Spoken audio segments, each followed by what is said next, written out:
Welcome back to another episode of From the Couch Sports. I am your host, Connor, and today I want to get into a few different things, kind of cover a wide range of subjects today. I got some big things in the work. I'm working on a really comprehensive mock draft that should be out later this week. This is not a typical mock draft that you see on YouTube. I'm not going through, one of the free mock draft websites and making my choices.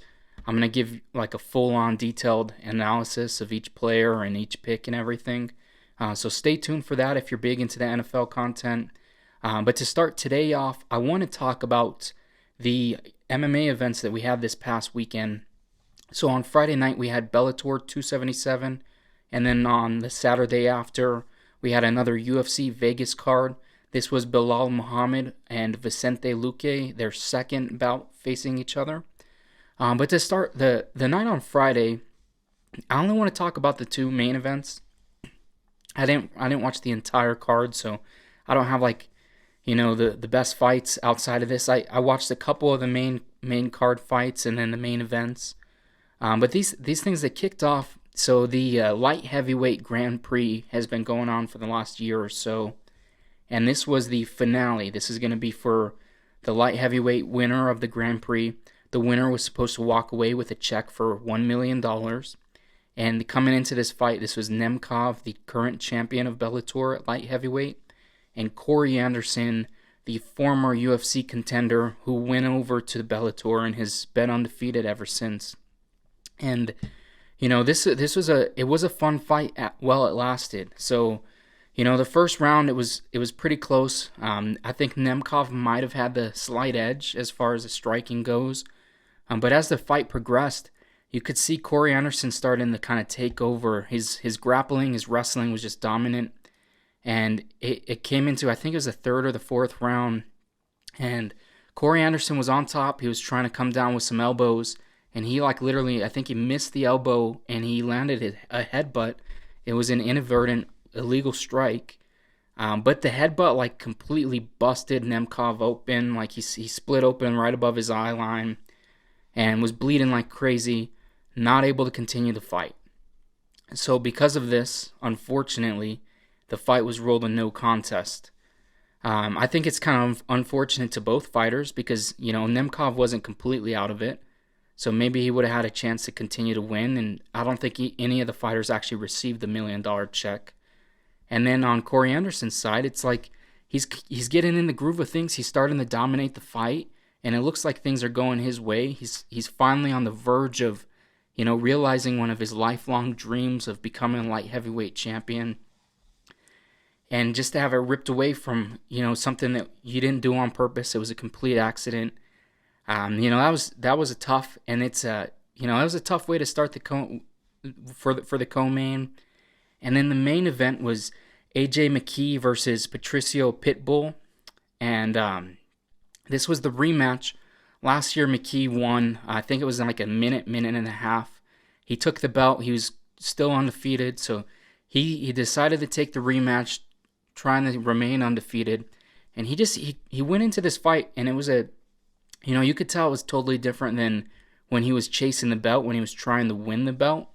Because this fight, it looks like maybe he might have overlooked Pitbull a little bit, thinking that he was just going to be able to do the same and put him out of there easily.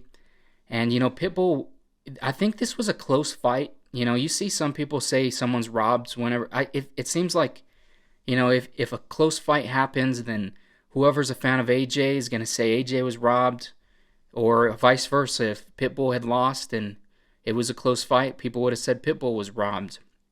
So, I think at the end of the day, if you're going to let the fight go to the judges, you can't really be disappointed with the outcome unless you're completely dominating every single aspect of the fight, which really neither of these guys did. This was a lot of AJ kind of pushing forward, and Pitbull was just, chopping at the leg. It seemed like the main thing that he was doing throughout the fight. But he was just able to, avoid the danger from AJ McKee, and, he was able to edge out the close win. Another thing that was kind of puzzling, so going into the fifth round, I don't know if this was AJ McKee's dad, Antonio, or if it was another person in his corner, but there was a soundbite of someone telling him that he's up 4-0. So basically, he had won the fight at this point. So if you tell someone you're up 4-0 going into the fifth, basically just don't get knocked out and you're going to retain the belt. And you could kind of see that. Like, so he went in there and then he lost, and then you could see the disappointment on his face, because I mean, he's in the fight and it is a close fight. So you got to imagine like what he's thinking is, I think I'm winning this fight. It's a close fight, but if my corner's telling me I'm up 4-0, they're actually watching it. They're separate from actually being inside the cage. So maybe their perspective's right. So he immediately goes in and thinks this is just a complete robbery, and he's calling for a rematch, but wants to do it at 155. When Pitbull's not even wanting the fight at 155, he vacated his belt so his brother could get an opportunity. So that was an interesting kind of main event for Bellator. I'm curious to see where things go now. There's been a couple of things like back and forth. Talk about AJ McKee's contract. They said that he was under, kind of like a title contract where it was extended for a couple more fights because he had the belt. But there's been other like rumors that saying that like since he lost, maybe he could be eligible to be a free agent. I think he would be entertaining to be, if he were to cross over into the UFC and whatnot. He's one of those guys that's very talented. I mean, Pitbull is by far the best dude that he's fought. So I'm curious, like, how would that crossover go? These guys in Bellator, it seemed like leading up to this fight, they were dogging. Like, AJ McKee was talking crap about the performance that Alexander Volkanovski had a couple weekends ago, and it was like, dude, how in the world did you not like that? That was like a dominant performance. I don't know why he was like critiquing it, but like, maybe this guy's gonna be able to go into the UFC and challenge. I know he's saying that in Bellator he's done at 145, so I'm curious if he were to leave Bellator, is he gonna still jump up to 155, or is he gonna, go back and stay at 145? I think like UFC specifically, obviously Max Holloway, Alexander Volkanovski would be crazy challenges for him, but honestly, like 155 might be even harder for him to win and compete in that division. That's like one of the most stacked divisions in the UFC. So, a couple things interesting there for the Bellator card. And then the UFC card the next night.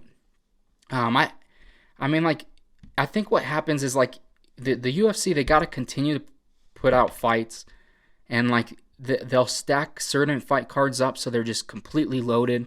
Like the last couple weeks, like the title fight, the card with Aljo and Hamzat and Burns and everything like that, Volkanovski, that was a stacked card. A couple weeks before that, we had UFC London. That was like a super stacked card as well, especially for a fight night. So we kind of come back down to earth here. Belal Muhammad versus Vicente Luque. This was a 5-round.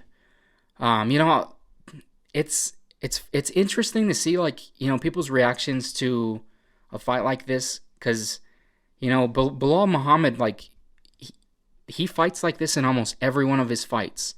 He's pushing forward. He's going to use his grappling. He's going to do what it takes to win, and he's proven he's winning at a high level, and he's consistently doing it. But like I also understand, like if you're not consistently watching MMA, and even if you are, and you want more, you want violence, you want knockouts, submissions, and you see this guy who's just constantly winning in the way that he is, I get why some people are upset with it. I'm very firm on the, if you're a fighter, win the fight how you can. I don't want, like, if you're Belal Muhammad and you're in his shoes, should he go in there and, go for a stand-up war with Vicente Luque, a guy who's knocked out plenty of dudes in the past? No, like that just wouldn't be the smart thing for him to do. And at the end of the day, it's about paying your bills. It's about making money and winning fights. So, I can't blame him for fighting the way that he did. But this fight felt like, pretty much all 5 rounds. The fight starts, Vicente Luque pushes forward, trying to open up some shots. Belal's just kind of moving back and forth around the cage until he's got an opportunity to shoot for a takedown. He get the takedown, and then, he just controlled that position for the rest of the round, basically. And then, like, as the fight kept going, Bilal's striking, his stand-up was opening up for sure. I think, like, the threat of the takedown was really opening up the hands. So, he was open things up on with his fists. But so it was a fight that's gonna get some criticism. A lot of times people don't want to see a 5-round decision unless it's an all-out war. I think this was a pretty good fight though. Looking forward, this was the 5 versus the number 6 ranked guy. Belal Muhammad's gonna he's still gonna be in the top 5. I think he was top 5 before Hamzat was able to jump up into the 3 spot, so he kind of fell because of that. So he's still able to maintain the top 5 shot. I'm curious to see like where he goes next. He called out Colby Covington. They mentioned in the a couple weeks ago they want to do Hamzat versus Colby Covington as well. I think that's the bigger fight. But also like maybe Gilbert Burns versus Belal Muhammad. There's a bunch of different things. Vicente Luque, maybe, I think a fight with a guy like Masvidal or something like that would be, very interesting. So there's a couple ways both of these guys can go. They're still very good welterweights. So I'm curious, where the projection of things goes for them. And then in the co-main event, this was kind of an odd one because we had 2 UFC fighters making their UFC debut. They're both Contender Series winners. We had Caio Bahayo. I'm sorry if I'm butchering that name. I've only heard it a few times. But this was an interesting fight. So he was fighting Ghazi Omar Gadziev. I totally messed up that too. I'm sure. My apologies. But this was a fun fight. Caio looks like a pretty good, upcoming prospect. There was a couple times in the second round where it looks like he almost was going to finish the fight. He landed a big flying knee, and then he didn't like put the pace on to close the fight out. He just pulled back, and I don't know if he was hesitant about going into it, but he was really dominating the fight. And then we get into the third round. And he's got his opponent up against the fence. His opponent's standing up, but he's got a foot on the ground, and he knees him in the face. And then his opponent fell on the ground. And the odd thing about this one was they called the fight, but instead of rolling this a no contest or a disqualification for an illegal strike, they let it go to the scorecards. So the scorecards said Caio Bahalio won this fight because he was leading in the fight at this point. But it's all odd because it's like, so if you're winning the fight and then you're in the third round, you just throw an illegal strike, you can win like that.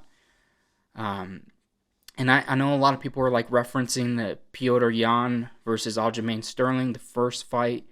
I think the difference with that one was Petr Yan was disqualified because the ref told him not to throw the strike, like right before he did it.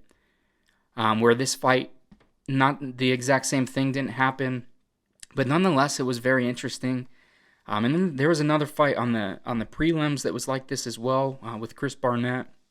It was just, it's a strange thing. You don't see it very often in MMA, but we saw it a bunch of times. Like we saw a bunch of odd things come up this weekend.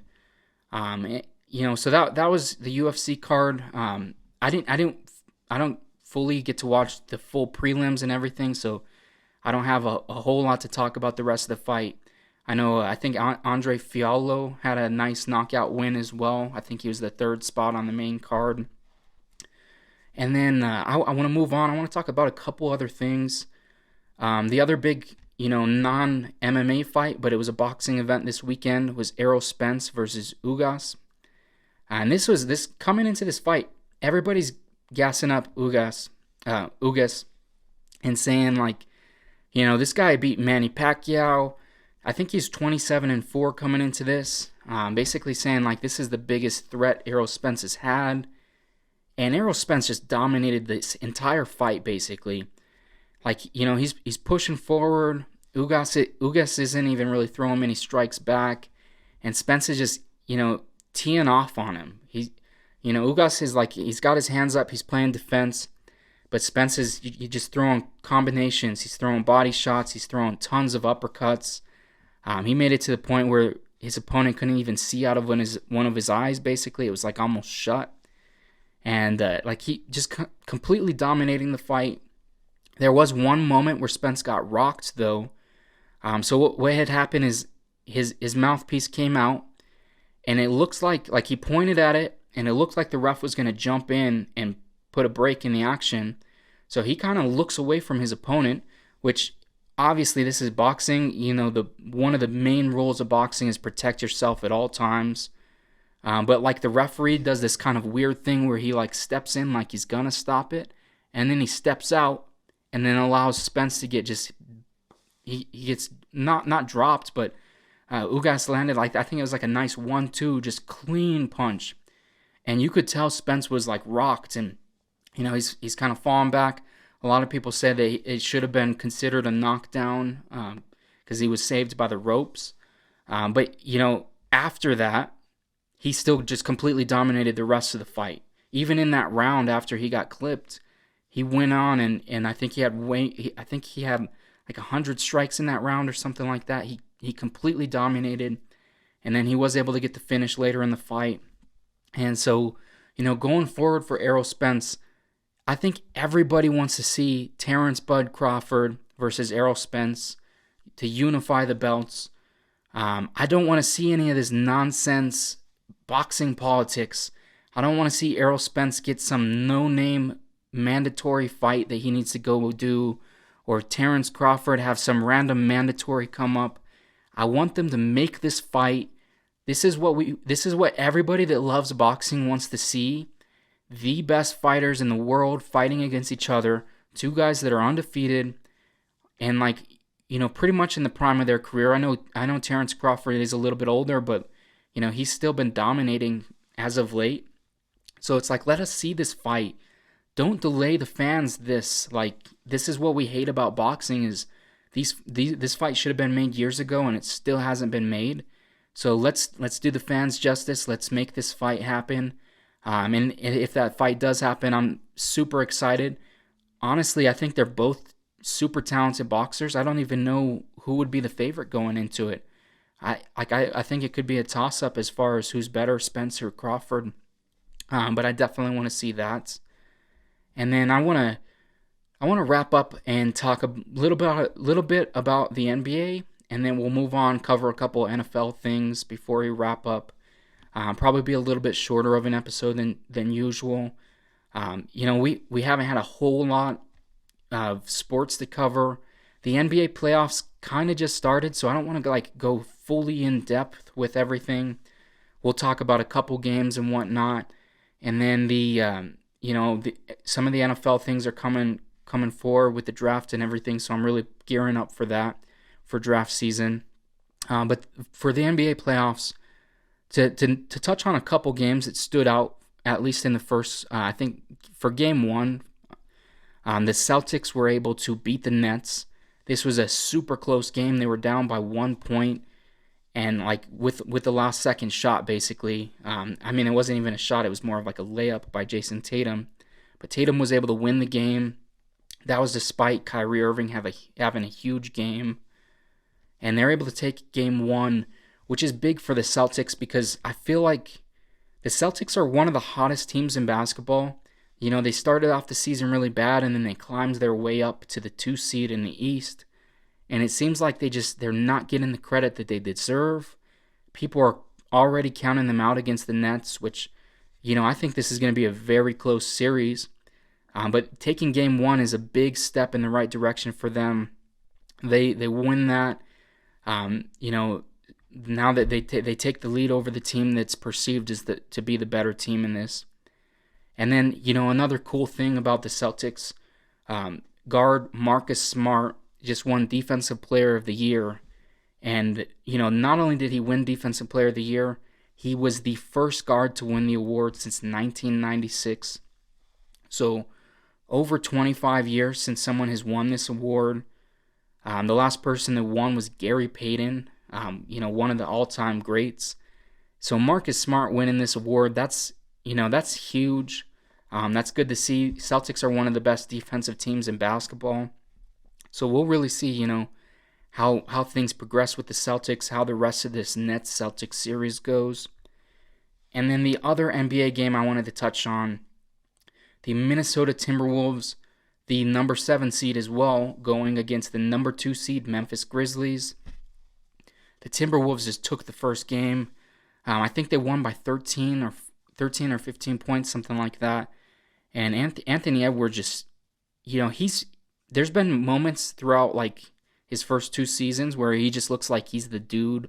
He's gonna be he could be a all-time great. He's gonna be a perennial all-star for sure. And he's stepping up when the moments call for him. He had 36 points in the first game. Was able to take a big win over the Grizzlies. That's huge being the 7 seed, starting off the playoffs. And it's funny because they got so much heat, the Timberwolves, for celebrating after they made the playoffs.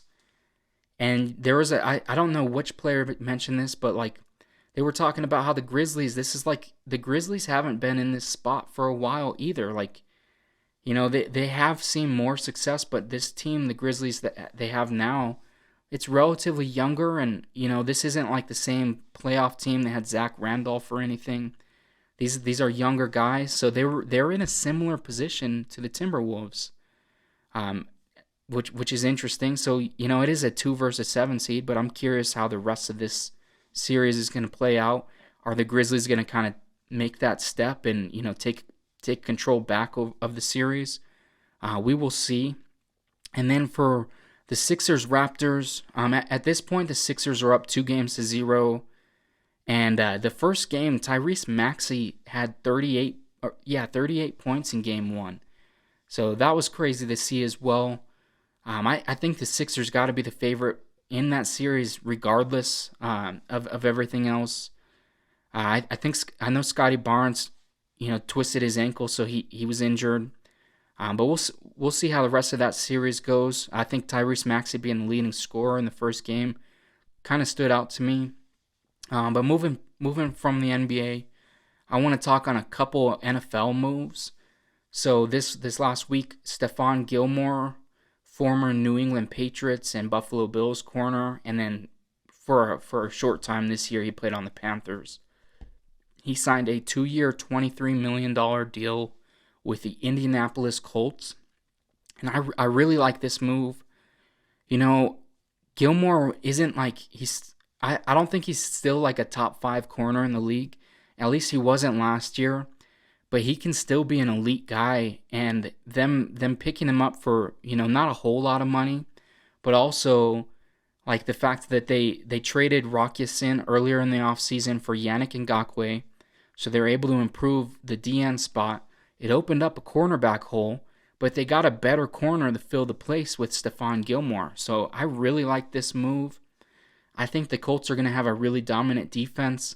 If they're able to put, another piece on offense or something to give to Matt Ryan, I think this Colts team could be a dark horse to maybe not win a Super Bowl next year, but I think they could go into the playoffs and maybe go on a playoff run.